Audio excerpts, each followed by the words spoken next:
Greetings and welcome back to the channel, guys. Today we're going to be talking about the Fiery Abyss build, which is a Great Axe and Fire Staff build. Of course, we're going to be using the Abyss artifact, which is a super high damage weapon. So yeah, let's just check out the build real quick. When it comes to attributes, I would say 150 con and then 400 plus intelligence is where you want to be. 450. Put as much in as you can. Technically you could go for like strength and dex and like kind of take some of those like lower tier passives that you can get there, but honestly, super easy build. Just dump everything into intelligence after you have enough uh con. You can, of course, if you want, play this at 100 con or a 50 con if you feel comfortable doing it. So if you're kind of used to playing a light armor, dodgy assassin playstyle, if you're feeling comfortable with that, you could dump way more damage into int. Although I would say it's probably better to kind of, allocate the points into strength and dex and get some of those passes for light attack and heavy attack and crits and stuff like that, right? But this is kind of the way I want to play it. 150 con, 150 intelligence. When it comes to consumables, of course, you take whatever you need, but we have infused health, regen, and mana pots. Mana pots, you don't need infused ones. Use the ones that are the cheapest. You know, the price varies between the different mana pots. Look for the cheapest ones, buy those. For the health and regen, you definitely should be using infused. But mana is not important because we only use the mana pot to proc one of our passives. Of course, it's going to give you some mana sustain. You are using mana, but usually you don't have any mana issues anyway. And when it comes to the food, we're using the fruit salad. Fruit salad, of course, the high tier food that gives intelligence. So yeah, let's look at the weapon trees here real quick. Great axe, we're using execute, we're using reap, we're using charge. You can play other skills if you want. Of course, gravity well, all-time favorite. You could do that. I think this setup kind of makes a lot of sense for me, though. Of course, you want to go all in on all your abilities here. You want to take all the passives here. And for the other passes, we want to take critical gains, keen edge, greed, death's embrace, critical condition, feed. Like these two are really, really important. Critical gains and feed, they're going to heal you off of your damage, which is really important. And then on the other hand, here on the other side, we're going to take Mauler's Resolve and Enduring Strike. When it comes to the Fire Staff, we're using Fireball. Oh yeah, and of course, use Bloodlust here. Bloodlust, of course, makes you move faster and deal more damage when you're looking at someone. Little tip: this just it says 14 meters, which it doesn't seem that far, but it's actually quite far. So if you're chasing someone, try to actually look at them. You will notice that if you move your cursor over your target while you're chasing them, you're gonna get this buff and it's gonna make you faster, right? So make sure when you're chasing, you actually point your cursor at your target so you get the speed buff here. This is a speed buff you don't have to do anything for, you just have to aim at your target. Okay, let's not forget this. Anyway, back to the fire staff. So we're using Fireball, we're using Incinerate, and we're using Burnout.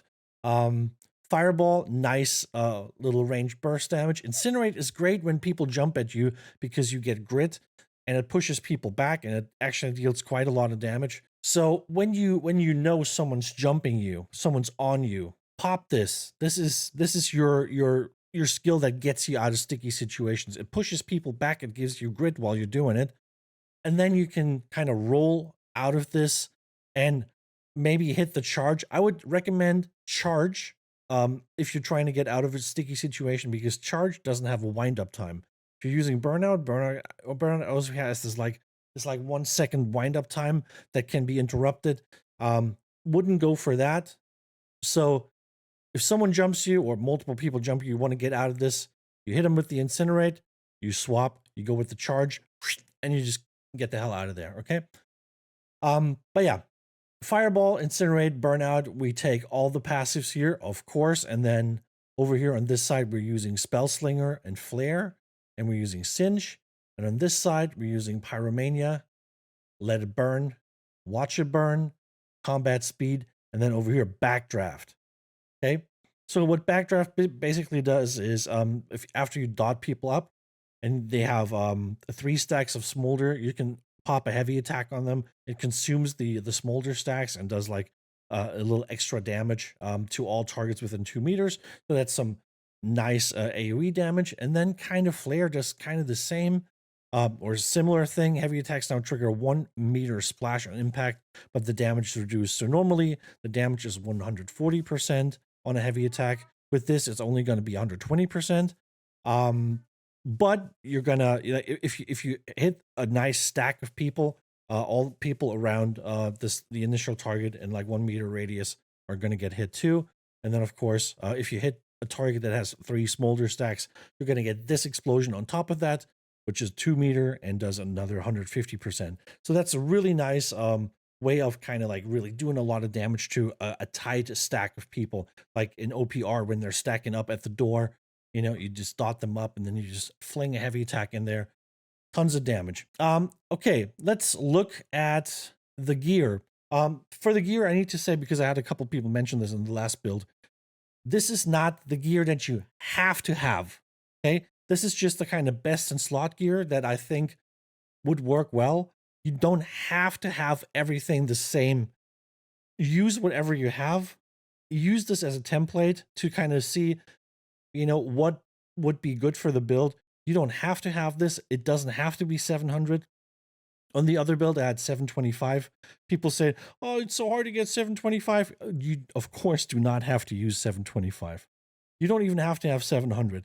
Anything above 650 is good. 680 is a nice area where you can, kind of settle. And especially when you're playing OPR a lot, all your stuff is getting scaled up to 700 anyway. So if you have a good item that's like 620, 625, that has exactly the perks that you want, you can use that. You can use that. It's going to be scaled up to 700 in OPR. So if OPR is your main, PvP content that you're doing, you can definitely just use a lower gear score item that just has the right stuff on it and just put that on. It's going to get scaled up easy peasy. You do not have to have 700s. The only reason I'm showing this is because this is kind of the best in slot, the kind of thing that I would want on my build. But please, if you don't have freedom, if you don't have refreshing, if you don't have, like, it's not a problem. Just a template. Try to get as close as possible to this. If not, those builds work fine without it. Don't stress it. Okay. Anyway, so we're going for a basically max armor, light armor split here, which is a medium chest, and then everything else is light armor. And we basically have intelligence on everything, right? Because we stack a lot of intelligence. So intelligence on everything. I got slash ward 4 times. That's 20% slash damage absorption. Why are we using this right now? Now, I don't like doing this, but right now, hatchets are a little bit of a problem. You guys might have noticed hatchets are really strong. And the main reason why they're so strong, like besides like all the good stuff that they have built into it, hatchets have really good tracking. Just out of the box, they have really good tracking. But now that we have the aim lock in the game, if you use aim lock while using a hatchet, you kind of leap at people when you're doing light attacks. So even if people are running away from you, you are sticking to them. Your guy is gonna do leaps towards your target every time you light attack, especially if you have you have your berserk up and you got that extra speed. It's a little bit of a problem. A lot of people abusing how strong hatchet is right now. So, I don't like building for, like to counter something broken, but I don't know how long it's going to take AGS to fix this issue. So this might be around for quite some time. So for the time being, slash damage is probably not a bad option to build. You could just build, um, physical absorption in general. That's not bad, but I feel like all the other physical types are not really that big of a problem. So by building specifically for splash damage, we get a little extra out of that because, like I said, splash damage is really a big issue, right? The slash damage is really a big issue right now because of the hatchet. And then we got health on everything. We got void harnessing on everything, and we got 2 freedom, and then we have 3 refreshing perks. And on the on our feed here, we're using the tumbler feed wraps. which come with the shirking blessing, the artifact, which is basically a juiced up shirking perk that gives you empower, it gives you fortify, and it gives you some shirking healing, like kind of like a special, like a little bit stronger version of a shirking healing. But then, of course, you can put shirking heals on top of that too, so you kind of get a double whammy here, right? And it comes from refreshing, and it comes with physical aversion. Physical aversion is not a great perk, but it's okay. Usually elemental aversion would be better, but they just come with physical aversion. You can't change this perk. Yeah, that's basically it. Um, like I said, I think the health is quite important to just make you more tanky. Having like at least two freedom perks is nice, but you don't have to. If you feel like you never really have an issue with like getting stunned a lot, you can kind of skip the freedom and put something else on. The void harnessing is of course there to make our great axe hit harder, because the abyss, of course, as you know, the Abyss Great Axe um, does 99% of its damage in void damage and not in slash damage as like a normal Great Axe would do. So that's why we're having extra void damage here. Um, that makes sense, I think. And when we're looking at the jewelry here, the amulet, health, divine stamina recovery, I really think this is one of the best setups. There's a couple good ones that you could run, but health, divine stamina recovery covers everything. The health's going to make you more tanky. The stamina recovery is really going to help you when you really need it. And then divine extra health from all incoming healing effects. That's a no-brainer. Of course, you want that.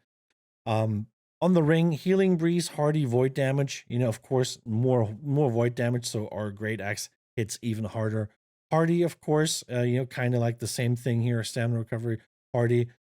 Having that extra stamina really helps. It makes it so that you can have 3 dodge rolls or 2 dodge rolls and not be exhausted, which is actually really important. Having a little bit of stamina over after doing 2 dodge rolls means that you're not going to be slowed down. You can still move at maximum speed, and you're going to be, your stamina is going to regen faster, and you're going to get back up to enough stamina to do another dodge roll very quickly.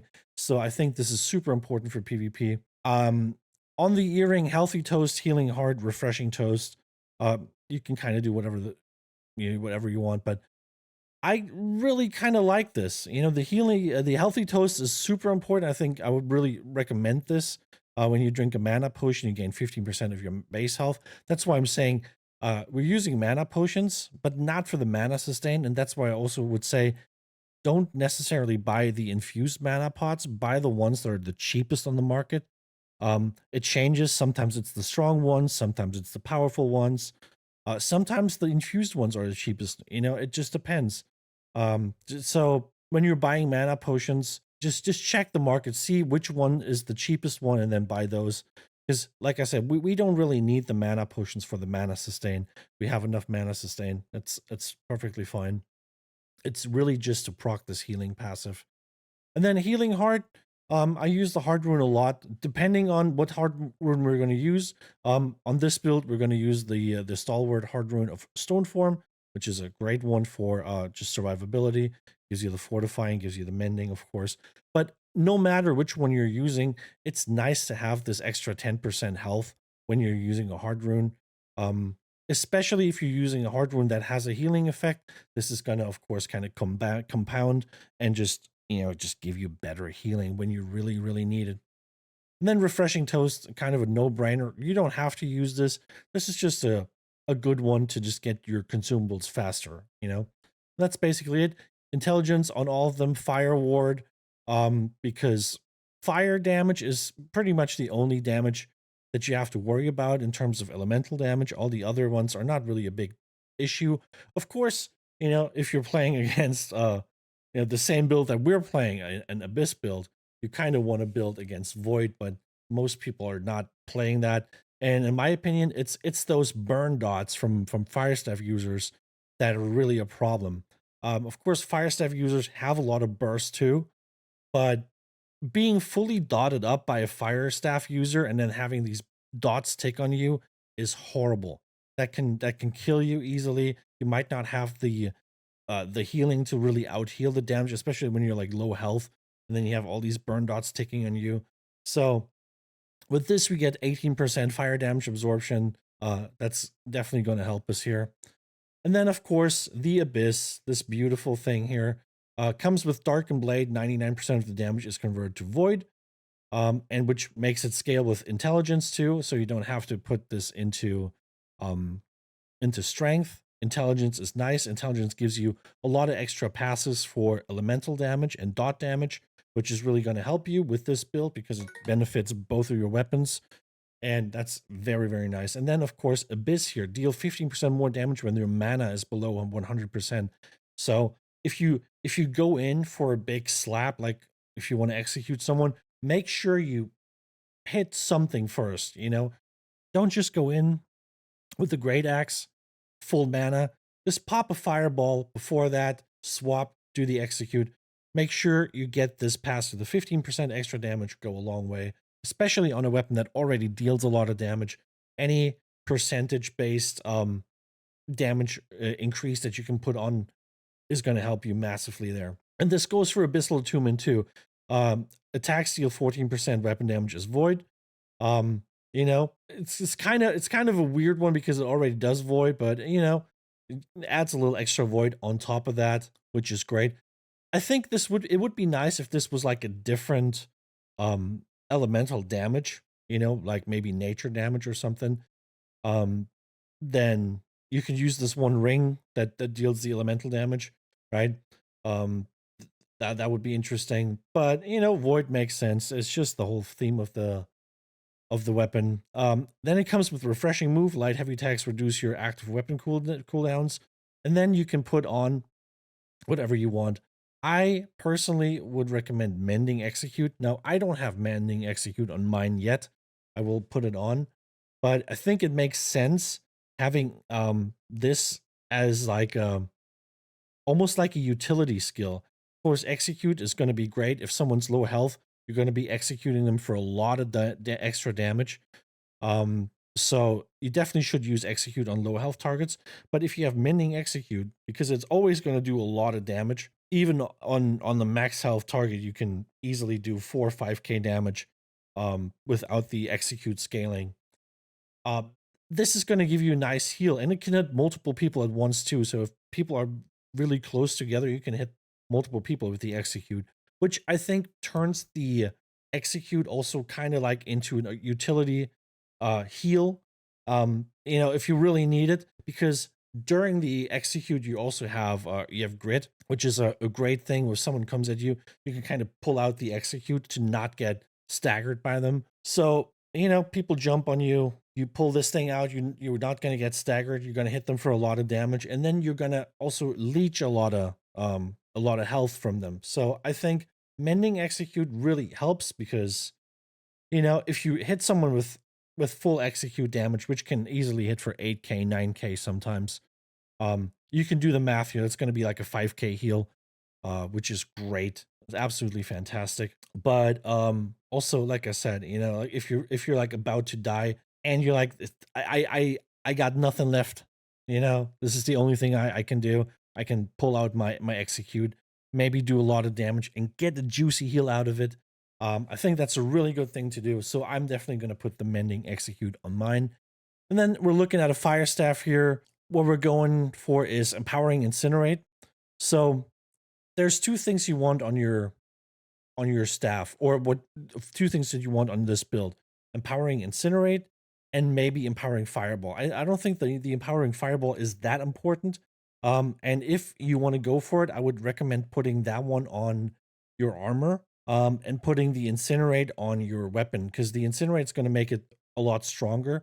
And I kind of feel like having the stronger version is better for Incinerate than the Fireball. I mean, they're both great, but I feel like Incinerate, when people jump on you, you get that grit, you push people back, you do quite a lot of damage. And I've killed a lot of people with Incinerate, you know? Like in a fight where, you know, you're trading and both people get low health and they just stick to you, you pull out that Incinerate and you just hit the ground with it.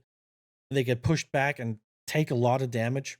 That can easily hit for like 4k on people, which is enough to kill someone that's low health. And so that's why I think empowering incinerate is better than empowering fireball. So if you want to have both, put the fireball on your armor, put the incinerate on your staff just to get the extra damage. It makes more sense in my opinion. But you do you. You know, if you feel like, no, I want more power on my fireball so I have better range burst, you can do that too, of course.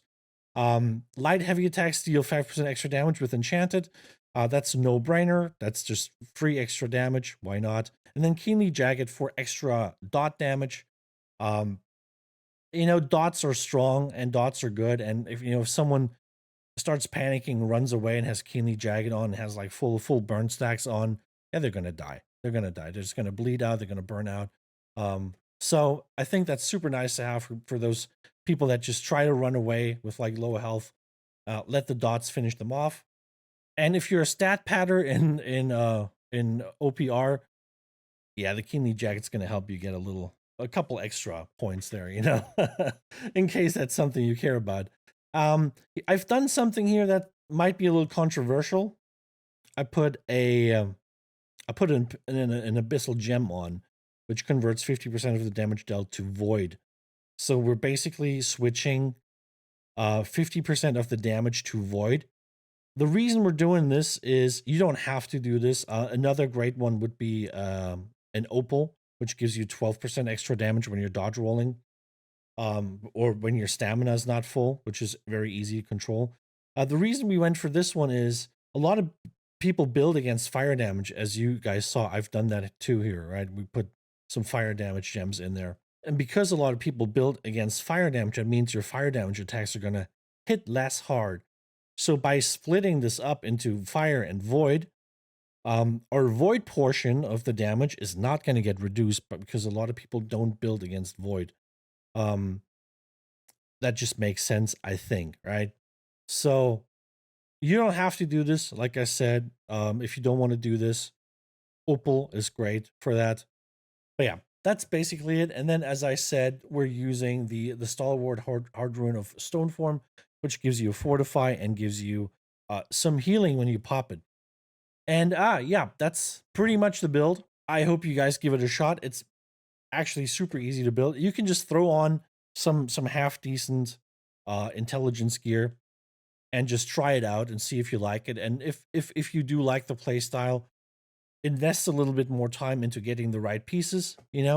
Don't be afraid to just try out a build. I think that's what I would like to tell you guys.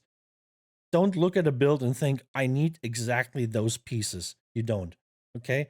As long as you got the right weapons, the right stats, and roughly the right gear, you're going to be fine. Right? You're going to be fine. You can just play the build and see if you even like the play style, if this is even something that you enjoy. And if it's something you enjoy, you can invest more time into farming the right gear or checking out the auction house and see if you can find some cheap gear. Like I said, if your main PvP content is OPR, you can just go for like lower gear score items like a 624. There's tons of really good 624 items that have never been upscaled by AGS. And if you have those, or if you can find those, yeah, you could just use them. In OPR, they're going to be upscaled to 700 anyway, so you don't have to worry about that at all. That's going to save you a ton of money and a ton of heartache, I guess. So yeah, but that's it. That's the build. I hope you like it. I'll leave you with a little bit of PvP footage so you guys can see the build in action. Super fun to play. I love it. If you like the build, like, subscribe, comment. Be nice in the comments. I see you. You know who you are. You know who you are. Don't be like that. Okay. Anyway, guys, I'll see you in the next video. Take it easy. Bye.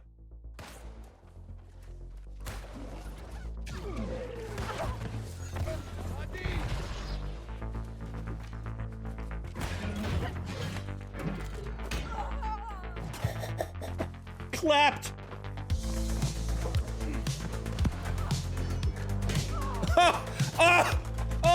8.4K execute.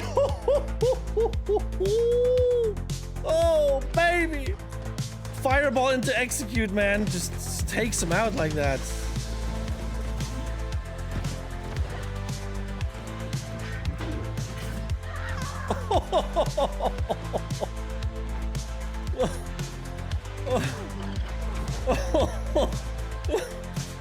Jesus, dude.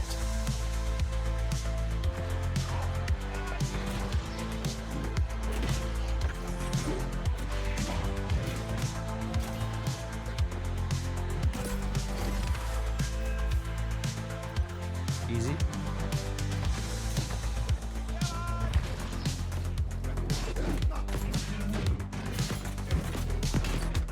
Easy. It's me. Oh, look at you run away. The hatchet guy running away, dude. That is so comical.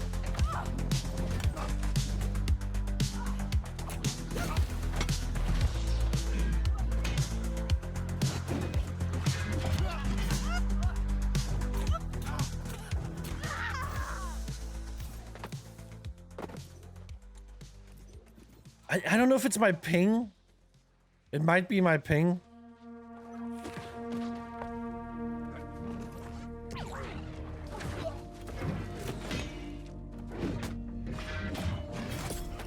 Jesus, did you see that kill? Frontline bruiser. And he has a 2-hour video. I know it sounds long. 2 hours sounds long. Oh, he's got the...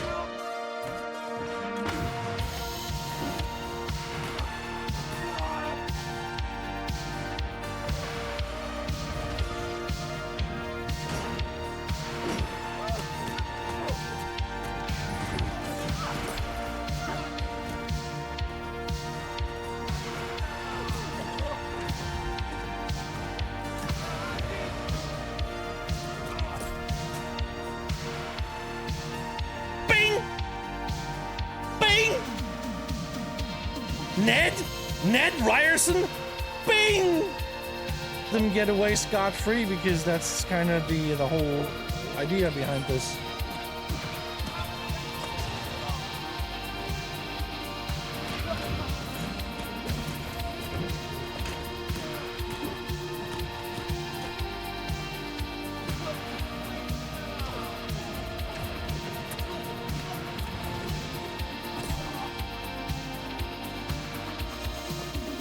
Track 29, 39, 49, 59, blah, blah, blah, right?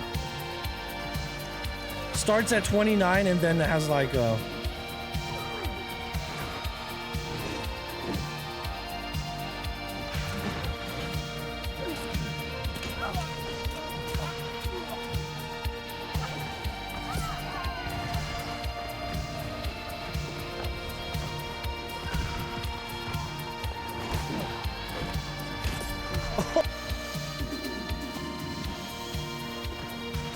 Oh, brother.